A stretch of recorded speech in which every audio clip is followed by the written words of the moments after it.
Entendes o que estás lendo?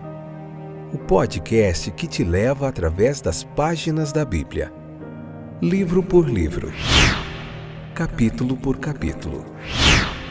Uma exposição bíblica emocionante.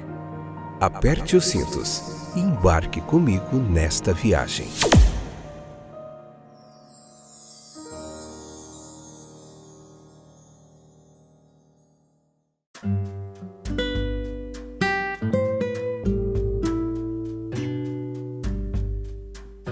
Olá, meus queridos companheiros de viagem através das páginas da Bíblia. Eu sou o Fábio, estou aqui com você, contribuindo para o aprendizado da Palavra de Deus, com uma bagagem aí de mais de 25 anos que a gente ensina e estuda a Bíblia. Eu trago tudo isso para você aqui para te ajudar a você compreender melhor o texto bíblico, com a ajuda de muitos eruditos aí do texto bíblico. Um pouquinho cansado, corri bastante para poder dar tempo de gravar esse episódio. Hoje é Mateus capítulo 8, parte 1, episódio de número 609. Esta é a 8ª temporada onde estamos vendo o livro de Mateus capítulo por capítulo. Deixa eu respirar fundo para me conseguir gravar isso aqui para você. Hoje foi bastante corrido, Deus sabe de todas as coisas, mas Ele nos deu graça e força para a gente estar aqui. Eu estou contente com você também, com a sua audiência, com a sua paciência. Um abraço bem apertado para os meus irmãos aí de Ashburn, no estado da Virgínia, que tem acompanhado bastante esse episódio, os episódios do podcast, tem nos acompanhado o nosso trabalho. Que Deus abençoe grandemente a vida de vocês, que essa palavra possa transformar, renovar, abençoar a sua vida de uma forma muito especial, tá bom?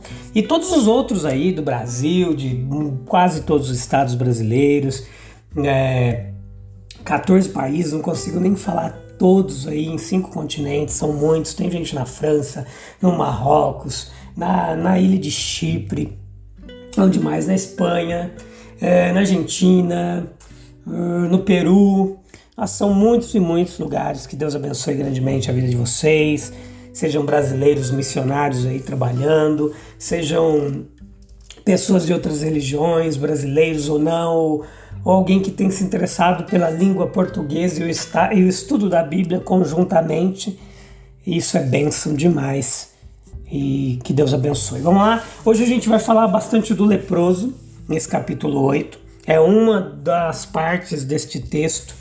Eu te convido você a ler o capítulo 8, depois vem para cá, ouvir a palavra de Deus, convida mais gente, vamos juntinhos, nessa nossa missão de espalhar a palavra e o reino de Deus aí por todos os lugares, nos 4 cantos da terra.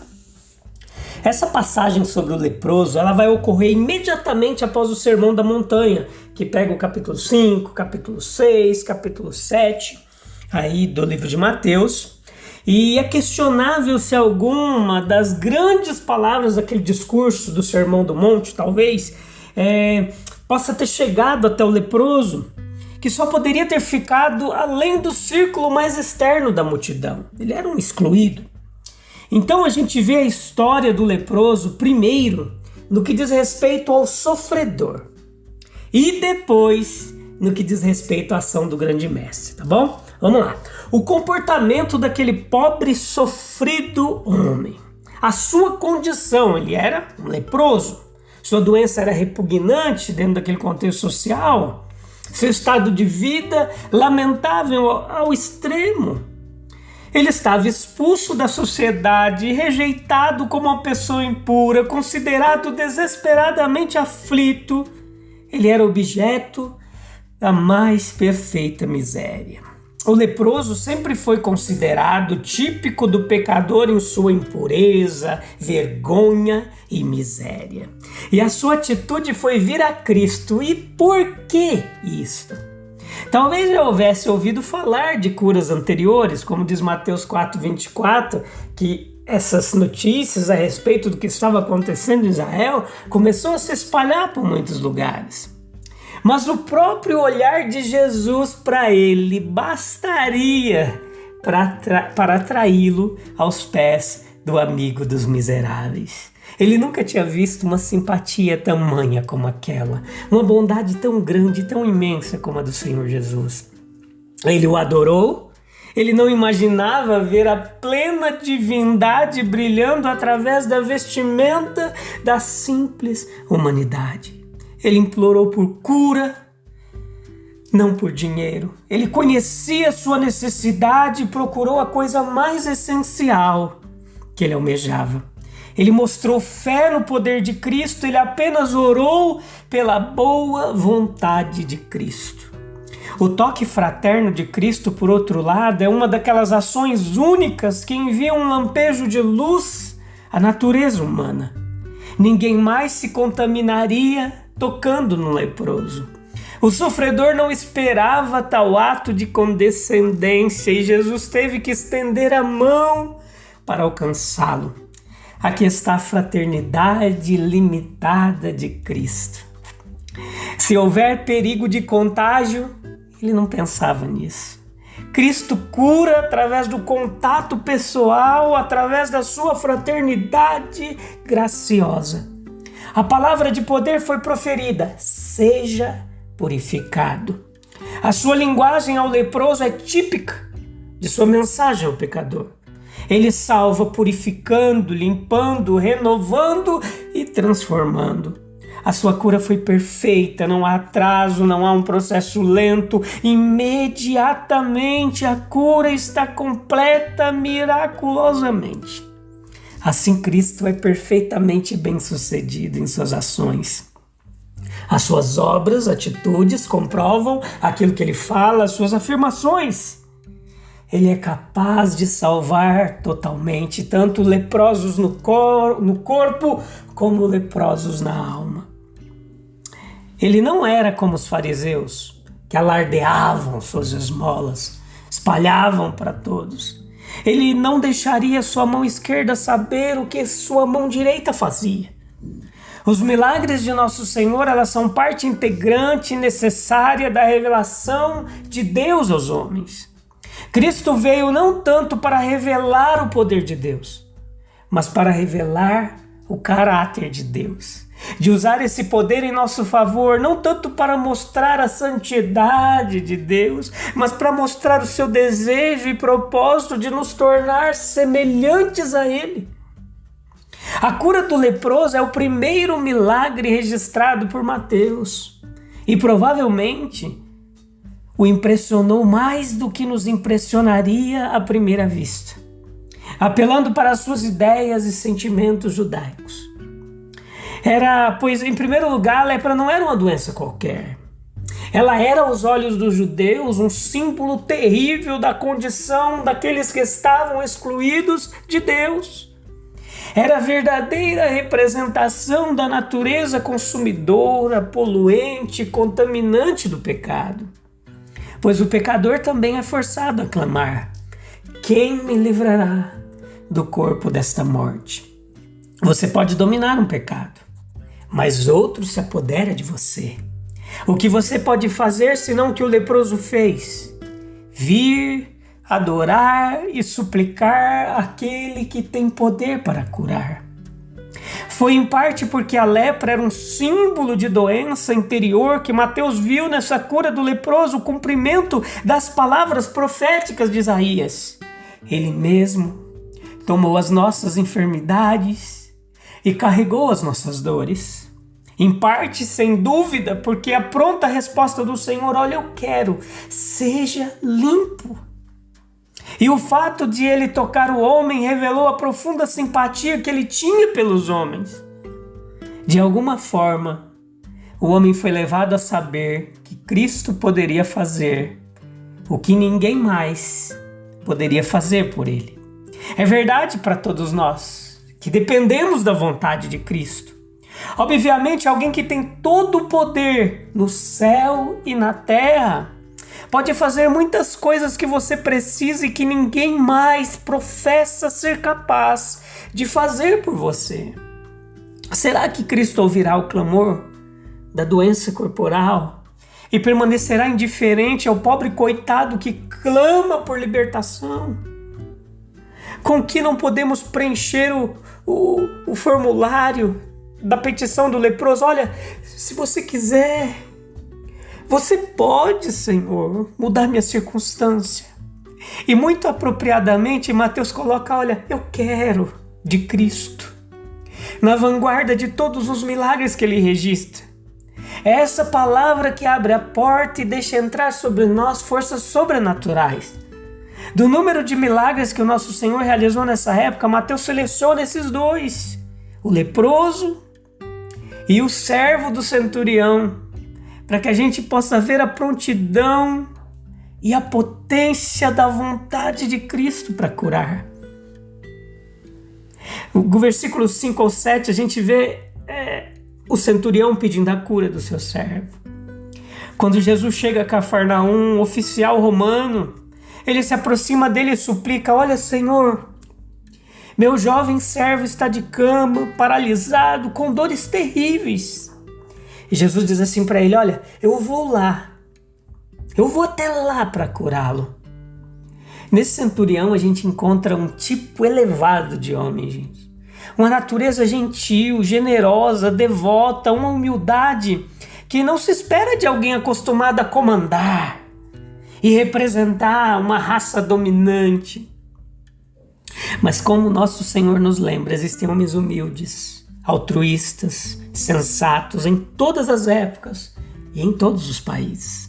A devoção sincera e humilde do espírito que surge ali daquele homem, não se sabe como, naqueles que estão fora do reino, pode estar faltando em muitos que estão dentro do reino. Esses homens glorificaram a Cristo, mostraram sob uma luz correta e refletiram-lhe honra através de sua conduta. Nós conhecemos mais sobre ele, nós temos uma visão mais clara de sua pessoa e de seus métodos. Mas se nossas relações com ele fossem registradas, será que haveria o mesmo registro justo de fé simples e inabalável? De humilde dependência da vontade e da adoração de Cristo? Ele raciocina com base em sua própria experiência. Ele só tinha que dar a palavra de comando e toda a sua tropa e ela obedeceria. Ele não poderia supor que a palavra de Cristo fosse, em sua esfera peculiar, menos potente e capaz do que a sua. Talvez essa ideia lhe tenha sido percebida por sentir o contraste entre o seu próprio poder no campo de batalha e o desamparo ao lado da cama de seu servo. Era a fé de um soldado. Enquanto nós passamos imediatamente do miserável leproso ao oficial romano, pense comigo, meu querido ouvinte. Ambos têm fé em Cristo. E nessa fé eles possuem muito em comum. No entanto, o centurião tem características próprias interessantes. A fé assume diferentes formas de acordo com o caráter e os hábitos mentais daqueles em quem ela se manifesta. Algo especial é revelado na fé deste soldado. O centurião, mais do que o soldado, um chefe de soldados. Ele não busca nenhum favor para si mesmo. Ele está preocupado com seu criado. A angústia do pobre rapaz toca tanto o coração daquele homem que ele sai em busca de cura. Será que a gente pode ter essa fé para o bem dos outros, bem como para o nosso próprio benefício? A bondade é uma boa preparação para a fé. O egoísmo é muitas vezes cínico. E o cinismo é sempre cético, ele não enxerga nada. Nós podemos aprender a fé na escola do amor. Ao sentirmos bondade para com os outros, nós descobriremos como confiar em Cristo. Pois assim nós chegaremos a compreender Cristo compartilhando o Espírito que está nele. Cristo, ele pertencia à raça desprezada dos judeus súditos, e o centurião era um oficial do orgulhoso exército do governo imperial romano. Era difícil para um romano não desprezar um judeu. Deve ter havido algo especial nesse homem, muito bom em sua natureza, para permitir que ele se emancipasse dos preconceitos de sua casta, para poder perceber a grandeza de Cristo e sentir-se humilde, uma postura humilde, sabendo que somos pequenos. Ajuda-nos. E saber que nós somos pequenos nos ajuda a olhar para a grandeza de Cristo. O centurião conhecia o poder. Ele exerceu isso sobre aqueles que estavam abaixo dele. Ele sentiu isso daqueles acima dele. Toda a estrutura de ferro do Império Romano foi unida por meio de autoridade e obediência absoluta. Nessa rigorosa escola, o centurião aprendera lições que o habilitaram a acreditar no irresistível poder da palavra e de ordem de Cristo. O judeu buscaria uma adequação à lei, o grego a verdade e a beleza da filosofia, mas o romano, ele sempre estava ligado à autoridade, obediência, essa vara de ferro. Então um homem treinado na disciplina de um exército romano, ele é capaz de interpretar para nós um aspecto do caráter e da vida de nosso Senhor, que se não fosse por ele, a gente teria perdido. É importante reconhecer a autoridade de Cristo, o seu comando sobre a natureza, o seu poder sobre o homem. Ele salva com seu braço forte. O Novo Testamento, meus queridos, ele sempre nos dá retratos favoráveis dos centuriões romanos. E assim nos permite ver que havia algo de bom no mundo gentio. Cristo foi o primeiro a reconhecer isso. Nenhum olho estava tão atento à bondade em lugares inesperados quanto o dele. Ele não faz acepção de pessoas. Ele é generoso em reconhecer todos os sinais de esperança. E quando ele os reconhece, ele responde.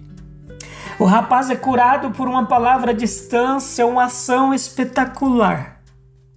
Mas a fé do centurião, ela é excepcional. E a bênção divina, ela está sempre de acordo com a nossa fé. Pense nisso, meu querido.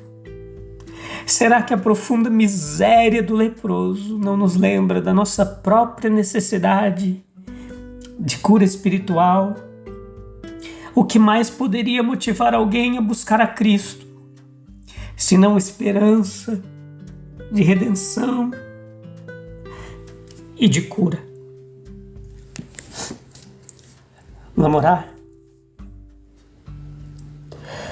Oh, Jesus, tua palavra,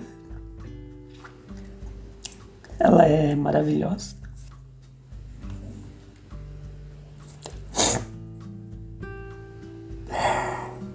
Jesus, observar a história do leproso, eu reconheço a minha própria condição espiritual, a necessidade de cura e renovação diariamente na tua presença. Assim como o leproso buscou em ti a restauração, nós somos chamados a buscar a tua infinita misericórdia e poder. Nós confiamos que tu podes transformar nossas vidas, não apenas fisicamente, dos meus irmãos, dos ouvintes, mas em todos os aspectos, purificando nossas almas e revelando o caráter de Deus em nós. Que a gente possa nos aproximar de ti, Senhor, com fé, confiança, esperança, certos de que somente tu podes realizar em nós aquilo que ninguém mais pode fazer. Deus abençoe sua vida, meu querido, onde quer que você esteja. Que o Espírito de Deus te visite. Que a palavra de Deus te toque e te ajude. Receba o renovo de Cristo agora. A força, a graça para você vencer. Em nome de Jesus. Amém, amém e amém.